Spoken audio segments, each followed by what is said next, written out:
Catch 'em all.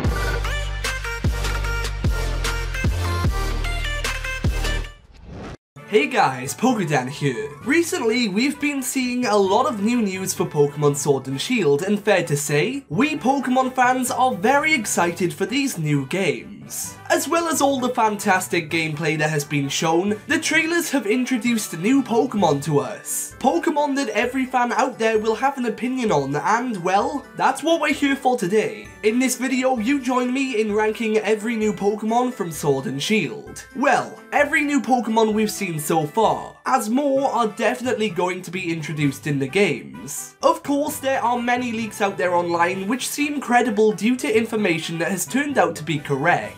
However, in this video, I will only be ranking the Pokemon that have been officially revealed. And as of the time I'm scripting this video, a few new Pokemon have been discovered in the demo of the game, which I'll also be including in this video.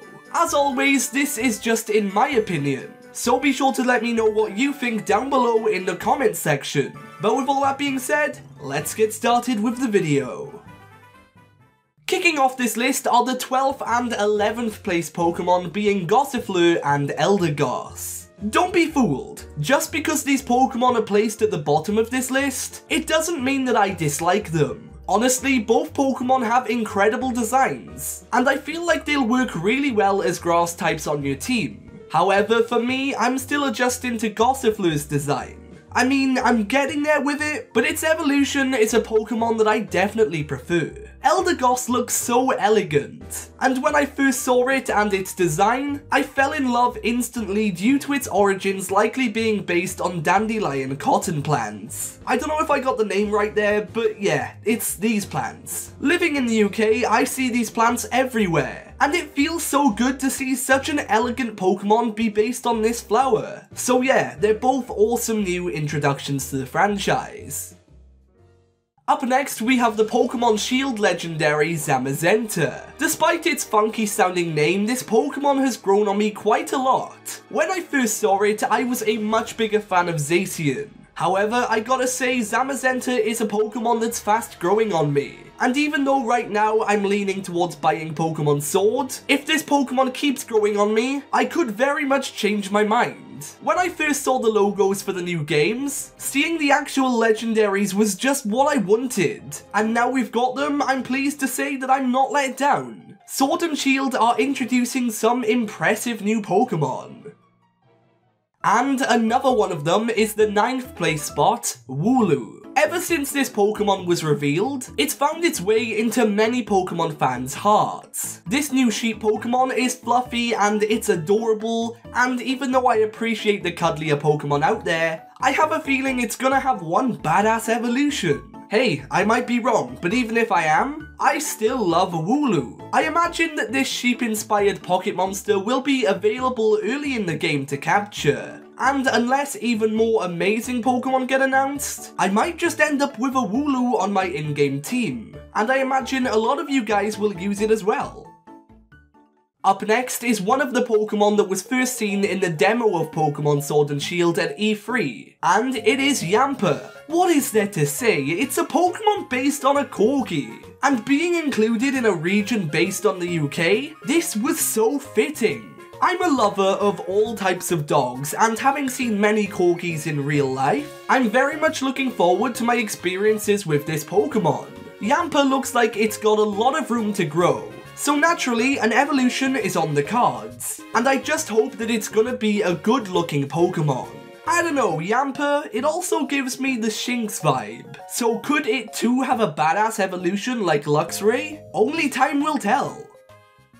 At the number 7 spot on this list, we have one of the starters in the Galar region, it's Groupie. When I saw the first ever trailer for Pokemon Sword and Shield, which revealed the starters, Groupie was my favourite from the get-go, and I was sure that I'd be choosing it as my starter. And Groupie isn't below the other starters because I've began to like it less, it's actually because I've been beginning to love the others even more. In the first trailer, when the small monkey began banging its sticks together, I could tell it's a Pokemon that is a lot of fun with a lot of personality too. Personally, I think it might even be Ash's starter in the Galar anime. I don't know, I just think it suits him. Then again, so does Sobble.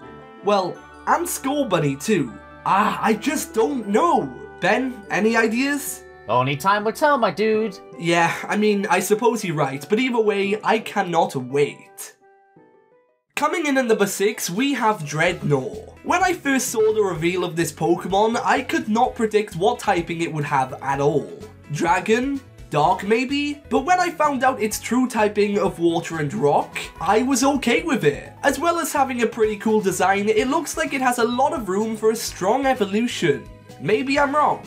Maybe, but I think this Pokemon has a lot of potential and I think that it's a great addition to the Gala Pokedex. Unfortunately, the odds on me using this Pokemon on my team are pretty low due to a different water type I'm planning on using. But hey, more on that later. Breaking its way into the top 5, we have Impidimp.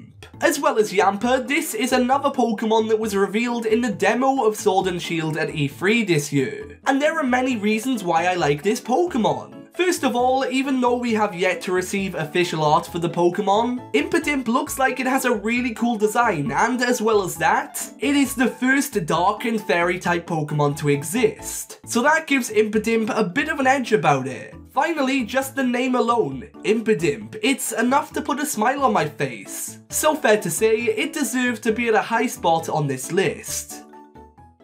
Coming in at the number 4 spot, we have Pokemon Sword's legendary mascot, it's Seein. As I said earlier, with the reveal of the legends of Gala, straight away I took a liking to this legendary. I remember when at one point all we had for Pokemon Sword and Shield to go off of was a bit of gameplay, the starters and the logos. And just these things alone were enough to make people decide what version they'd be picking up, which is fair enough. But for me, I needed to see the legendaries first, and well, I can now safely say that I'll be picking up Pokemon Sword, because Seein looks incredible, and I can't wait to delve more into its story in the game when it releases.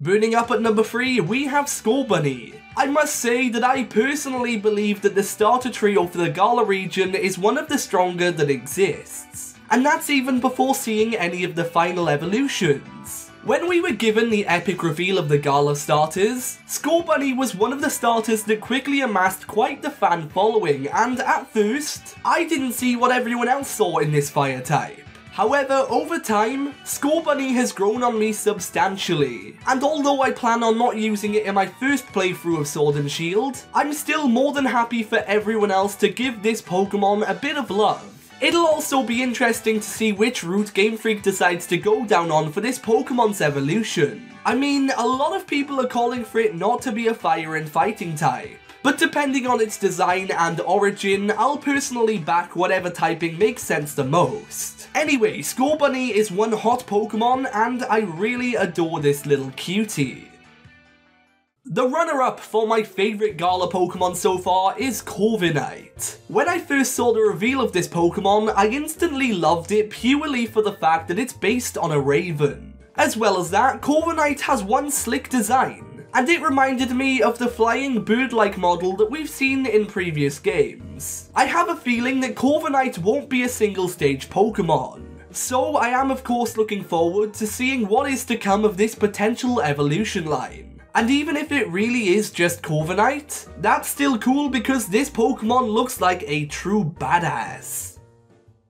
And finally, the number 1 Pokemon revealed for Sword and Shield so far for me has to be Sobble. Again, the Gala starters all look amazing in their own way, but this water type instantly won the key to my heart. I mean, it is adorable, and I have a feeling that I'm gonna be a huge fan of whatever it evolves into as well. At this moment in time, I am planning on using Sobble as my water type on my team, and my starter Pokemon. So as soon as November comes around, I'll finally get to use this adorable pocket monster. But anyway guys, with all that being said, that pretty much wraps things up for this video. I hope you guys enjoyed, and if you did, be sure to leave a like and subscribe for more. Also, be sure to let me know who your favourite Gala Pokemon are so far down in the comment section. But with all that being said, for now, I've been PokeDan, you've been amazing, and I'll see you guys next time.